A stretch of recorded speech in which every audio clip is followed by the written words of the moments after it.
Cancer screening camp സംഘടിപ്പിച്ചു. Anchal Panachavila public library and reading റൂമിന്റെ നേതൃത്വത്തിലാണ് ക്യാമ്പ് നടത്തിയത്. കൊല്ലം NS സഹകരണ ആശുപത്രിയുടെ സഹകരണത്തോടെയായിരുന്നു സ്ക്രീനിംഗ് ക്യാമ്പ്. ജില്ലാ പഞ്ചായത്ത് അംഗം സി അംബികകുമാരി ക്യാമ്പ് ഉദ്ഘാടനം ചെയ്തു. ഇതിന്റെ ഒരു സ്ക്രീനിംഗ് ക്യാമ്പ് ആയതുകൊണ്ടാണ് നമ്മളിത് മാറ്റിവെക്കാതെ ഒരു നടത്തണമെന്ന് തീരുമാനിച്ചത്. മറ്റുള്ള ആഘോഷ പരിപാടികളെല്ലാം മാറ്റിവെച്ചുകൊണ്ട് ഈ ക്യാമ്പ് നമുക്ക് നടത്താനിരിക്കാൻ പറ്റാത്ത ഒരു സാഹചര്യമായതുകൊണ്ടാണ് ഇന്ന് ഇവിടെ നടത്തുന്നത്.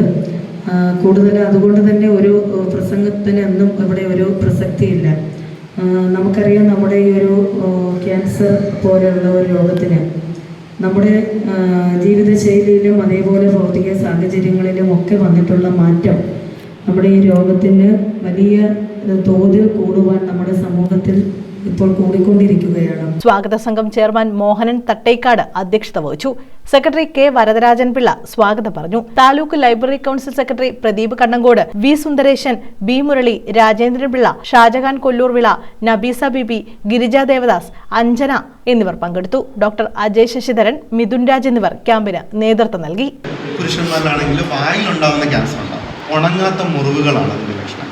കുടലിലുണ്ടാവുന്ന ക്യാൻസറുകൾക്ക് ചിലപ്പോൾ മലബന്ധമോ അല്ലെങ്കിൽ മലത്തിൽ കൂടെ രക്തം പോകുന്നതാവാം അതിൻ്റെ ഒരു ലക്ഷണം. അപ്പോൾ ഈ പലപ്പോഴും നമ്മൾ കാണുന്ന ലക്ഷണങ്ങളെല്ലാം നമ്മൾ സാധാരണ ദിനംപ്രതി ജീവിതത്തിൽ കണ്ടുവരുന്ന പല രോഗങ്ങളുടെയും ലക്ഷണങ്ങളോട് ചേർന്ന് നിൽക്കുന്നതുകൊണ്ട് ഇത് ക്യാൻസറിൻ്റേതാണോ എന്ന് നമുക്ക് അറിയാൻ പറ്റാറില്ല.